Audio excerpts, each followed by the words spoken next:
my thanks to the worship and the media teams for your help. I would also like to acknowledge Dr. Johnson Roy. Yeah. So Dr. Johnson is joining us this module. He'll be teaching the homiletics. So we are thankful for your availability. May God bless your ministry here. Of late, I've been mulling over Murphy's Law. Probably some of you might know. Murphy's Law states, if anything can go wrong, it will always go wrong. And I've been testing it out, and yeah, it proves. And more so, even this sermon, when last week Hanok asked me for the scripture passage so that they can select the song, I gave them Isaiah 25, knowing that I'll be preaching that sermon on Sunday. But I was just thinking, except for those 5 or 6 people who would come with me for the SAC Sunday, others won't know. But on my way back from the church, I just saw the whole YouTube live of the service was on the YouTube, on our SACS community. Okay, Murphy's Law again in action.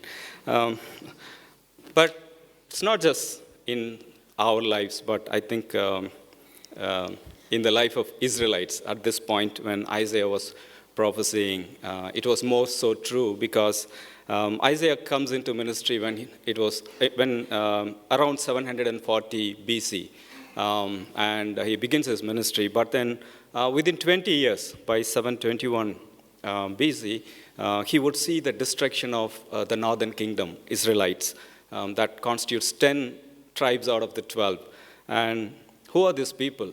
They were the chosen ones who were brought out of Egypt, having been promised this land flowing with milk and honey. And it lies in desolation. Not only that, even another 140 years, by 586 BC, the Jerusalem, from where he is ministering, would be destroyed. Not just Jerusalem, the city, but the temple. Last time I was talking about David's dedication of the tons and tons of gold, silver, and bronze that he dedicated for the building of the temple. And then if you read Solomon's own prayer about the dedication of the temple, he makes this very passionate appeal. God, let this be your seat of mercy from which you will govern your people. So in another 140 years, the Jerusalem itself will be wiped out. So both the Israel, the northern and the southern kingdom will be wiped off the earth, or maybe probably decimated. So this is the phase, or this is the kind of consequence of events that Isaiah is ministering or prophesying about. If we read from chapter 24 on to 27, it's called Little Apocalypse because it's full of judgment, not just on Israel and Judea, but all the countries around that. And it's full of destruction, desolation, bringing down God's wrath. But like an oasis in the midst of desert, these 3 verses gives a sense of hope in a sense of a future prediction. Of course, Isaiah wouldn't experience it. None of the Israelites of that time would experience it. But God is giving a promise. So it's been embedded within that kind of sequence of wrath or judgment pronounced on the countries, including Israel and Judah. And I would like to focus on this particular 3 verses where God is giving out a promise in the midst of desolation. So verse 9 reads, on this mountain, that is Mount Zion, from where the Lord reigns, where his temple or his abode is present, the Lord of hosts will make for all people a feast of rich food, a feast of well-aged wine. Normally, who would provide a banquet or a feast is ideally the king who has won victory. You can see, when you read historical narratives, you can see, especially, I'm quite aware of the Tamil historical narrative where some of the great kings in Tamil Nadu, like Rajaraja Cholan and all, when they accomplish a great victory, they would come back and celebrate with the people by giving this banquet, a lavish banquet that the commoner can only imagine about. But as I already mentioned, what's happening in Israel, or what's happening even on Zion, Assyrians not only decimated Israel, the northern kingdom, they were trying to take over Judah also. That's where Hezekiah experiences God's intervention. So there is a constant threat. As I already mentioned, if anything can go wrong, it's all going wrong for these people. And in those days, how did they perceive any defeat of a particular territory? It's not just a defeat, it's a decimation. It's complete annihilation of a particular territory. It means the God of that territory has been defeated in the war. So it's the Assyrian deity that has taken over Yahweh. Or in a sense, Yahweh has been defeated, at least in the perception of the people. And soon, as I mentioned, the very temple, the abode of God of the Israelites, would be also wiped off. So people were completely dismayed. They were not able to make sense of what's happening. For at least the Judean reign was relying on the temple as a safety mechanism. As long as the lamp burns in the altar, as long as the blood flows in the sacrificial altar, they thought they will be safe. But that safety also been taken away in 586 AD. So BC. So it's like almost the people have to reinvent, or probably they have to recalibrate their faith, because the God on whom they were trusting has been completely taken over by the gods of Assyrians and Babylonians. But that is the time Isaiah's vision speaks to how should that be perceived. Of course, people have this perception that their God has been defeated, but then God is calling them. These three verses basically is a call for a perspectival change. So God is saying on this mountain, He will call for a feast, not only for the Israel and the Judean people, but also for all peoples. So if you go back and see Isaiah chapter 6, there we see the vision where King Uzziah was dead in the palace was mourning, and Isaiah goes into the temple, and he looks at the heavenly throne and sees God is seated on the throne. God is still reigning. Though Uzziah was one of the better kings who reigned for 52 years, has been dead, and the people are mourning. Isaiah is seeing this vision that the earthly kings will end, their time will end, but God is the one who still reigns over. And it builds up that momentum. Here he see, though the Israelites had this wrong perception because they thought it's like, Yahweh is one of their Ishta Devata, or the family deity. That's how they've been dealing with all this time. They had this very narrow understanding that Yahweh is salvific, or liberative enterprises only it focuses on the Israelites and the Judean. Of course, when the northern kingdom split, most of the time the wicked kings, because they were not part of the Davidic lineage, they would bring idols so that people would not be going to Jerusalem. And in fact, they were strayed away from the covenantal obligation. That's one of the reasons, of course, that's very apparent in the prophetic books. If you read, again and again, the prophets would call to the people, come back to the covenantal obligation that was executed on Sinaitic, in the Mount Sinai.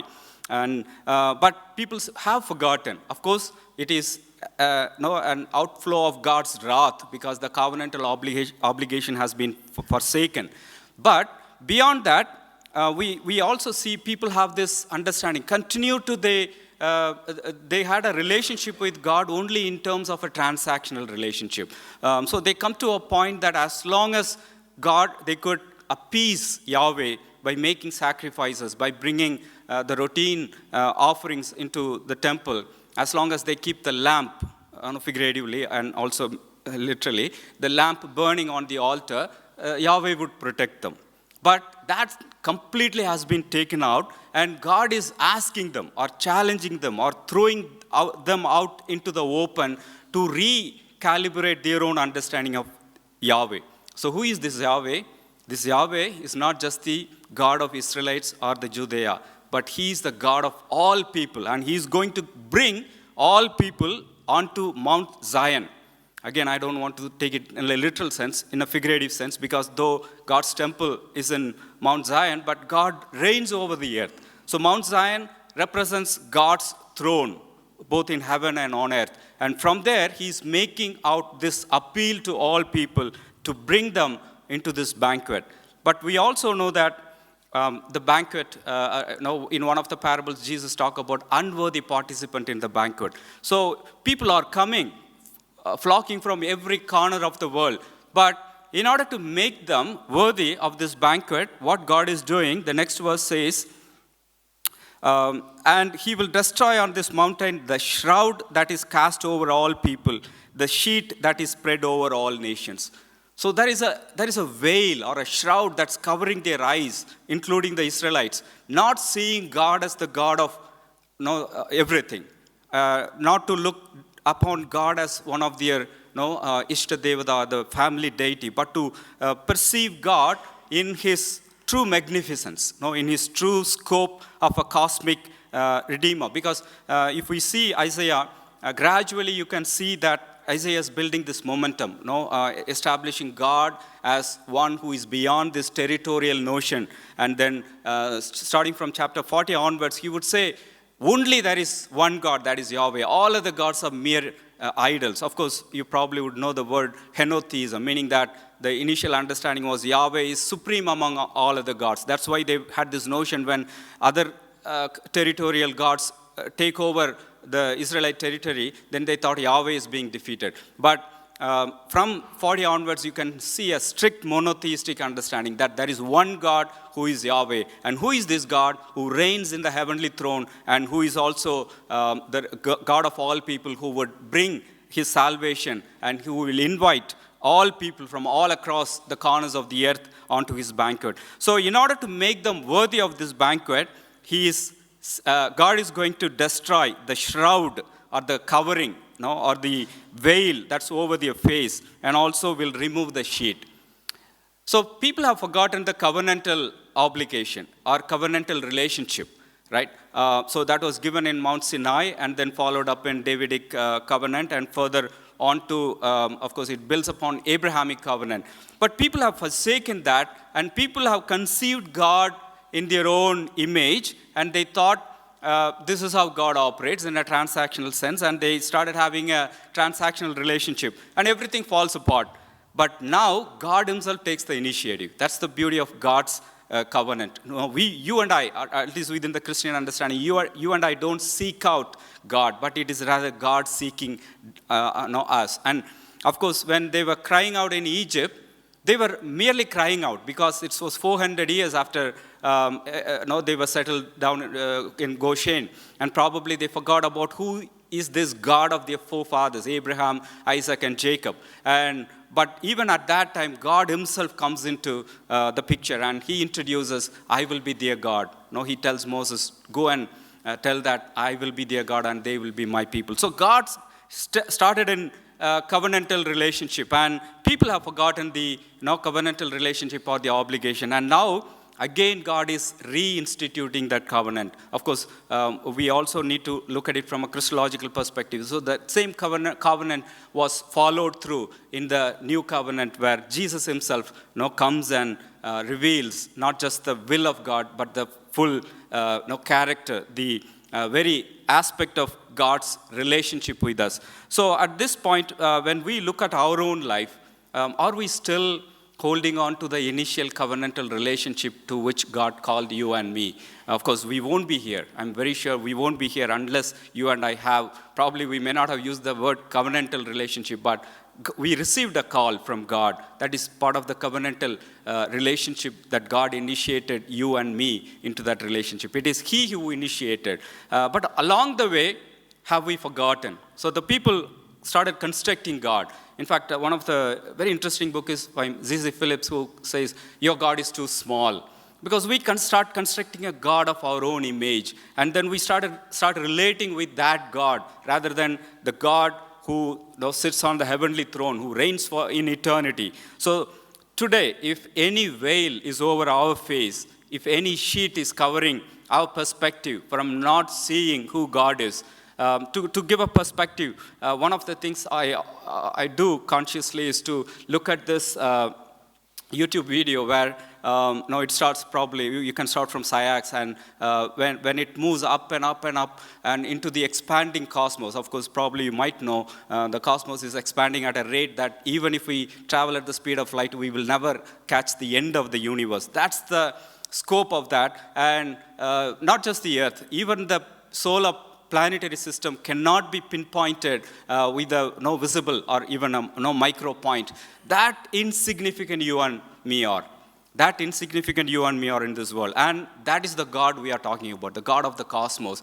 But have we expanded our horizon in terms of relating with God? Have we forgotten that initial covenantal relationship that magnificent God has established with you and me? So the people, both the Israelites and the Judean people, have forgotten that initial covenantal relationship God initiated, and God is taking the initiative. He's inviting them to the banquet, and he says, I will cast out this shroud. So if at all, no, we have forgotten or we are wrestling, struggling in terms of our relationship with God, God is promising us even today, if only we would ask him, he would remove that shroud off our faces. Not only that, he follows that with the next verse. It says, God will swallow up death forever. Then the Lord God will wipe away the tears from all faces, and the disgrace of his people will be taken away from the earth. So 3 strong verbs are used: swallow up, wipe away, take away. So God is not only promising a banquet. It's not one-day event. But God is going to be there. He is going to renegotiate or reinitiate the covenantal relationship by bringing people again back into the relationship. Of course, he brought them out of Egypt. And people were not able to really relate with God because there was a shroud or a sheet covering over their faces. But again, God is coming into the picture, and God is reinitiating the covenantal relationship. And again, to look at it from the Christological perspective, the beginning of the verse, he will swallow death forever, resonates with 2 Corinthians 5:8, where it says, the death will be swallowed up in victory. So how was it swallowed up? In the death and resurrection of Christ. So that's the power of Christ coming into the world. So Isaiah only sees the vision, and it has been executed in the new covenant, where Christ himself comes into the world and swallows up victory. But how many times have we experienced this power of resurrection in our life? Oftentimes we live as if we are hopeless. We are like anybody else, hapless victims of our situation. That's why I had to even think about Murphy's Law and see how it is active in my life. Because oftentimes I do forget about the resurrection power, that death has been swallowed up. Of course, we understand death in two aspects. One is the physical death. Of course, all of us will eventually end up dead on one day, physical death. But it's more about the spiritual death that happens to us. In English, we also use the word comatose or coma. So coma is a form of death. And this beautiful saying in English that says, very few people live, most just exist. Very few people truly live, most just exist. So that is a comatose death. No, we continue to exist, and we don't truly live. Why? Because our purposes are not aligned with God's purposes. We have forgotten the covenantal relationship God initiated in our lives, and we have forgotten about God coming into the world, empowering our lives through the resurrection power.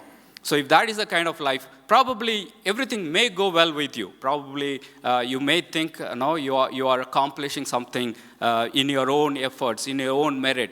But truly, that's not the purpose with which we align, right? I'm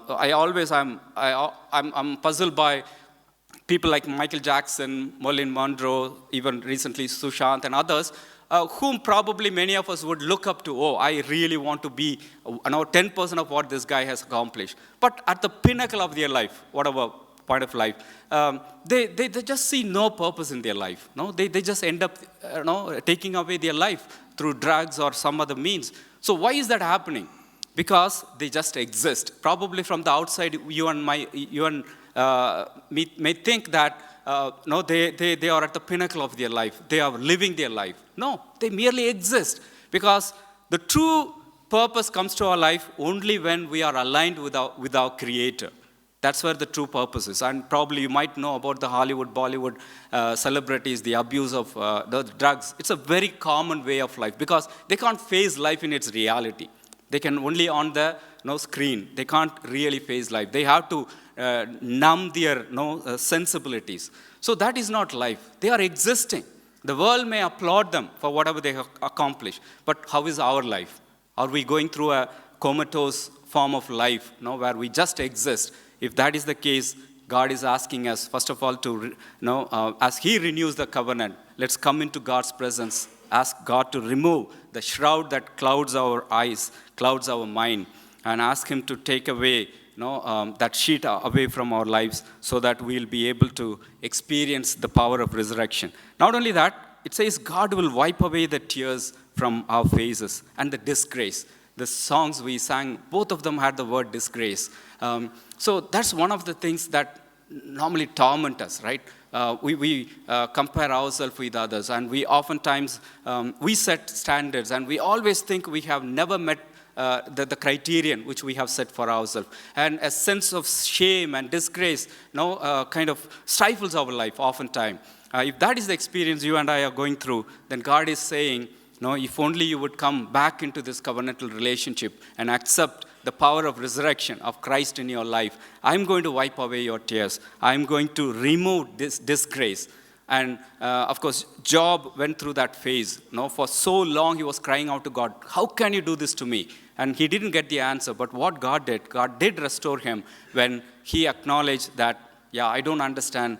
Please be merciful to me. So if only we would come into God's presence and allow God to work in our lives, not executing our own intent and agenda, God promises to wipe away our tears and take away the disgrace that clouds our life. Lastly, the verse 9, it will be set on that day when all these things happen, the shroud being removed and people participating in the banquet. Lo, this is our God. We have waited for Him so that He might save us. This is the Lord for whom we have waited. Let us be glad and rejoice in His salvation. As I mentioned, in the initial phase of God's covenant, especially the Sinaitic covenant, it is God who initiates the covenant. But people never really reciprocated. All through they were grumbling. Even in that 40 years, you see continuous events of grumbling and complaining, doubting about God. Once into the promised land, it was even worse. Everybody was doing what was right in their eyes. So never ever they had any proper reciprocal relationship with God. It was God's initiative, but people never reciprocated. But under the new covenant that God is bringing, as it's been prophesied in this passage, God says, or God at least, God is seeing that there is a possibility for you and me to acknowledge back, to reciprocate. Oh, this is our God. He is our Redeemer. And He has kept true to His words. So that is the sense of gratitude, the spontaneous gratitude flowing out of the people's lives. So all these days they did experience God's redemption, but never ever they were able to reciprocate because they couldn't have a proper relationship with God. Mostly it was on a transactional. But in this new covenant, when people are being reinitiated into the new covenantal relationship in Christ, and when they experience this power of resurrection, experiencing God wiping away their tears, taking away the disgrace, and then they are able to say, this is our God. How many times have we cried out with that spontaneous gratitude, a sigh of gratitude? God, you are my God, whatever may be the situation.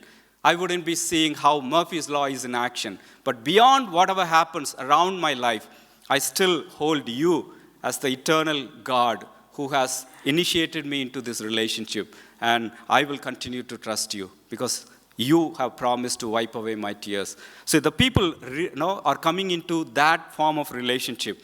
And of course, the Israelites in the old dispensation never could experience that. But in the new dispensation, in the new covenantal relationship, the Spirit of God is inviting us to experience all this redemption. But how often have we forsaken, or how often have we neglected this redemptive power, the power in the resurrection of Christ, and also experiencing God walking beside us, wiping away our tears and taking away the disgrace. So God is inviting us into that powerful relationship.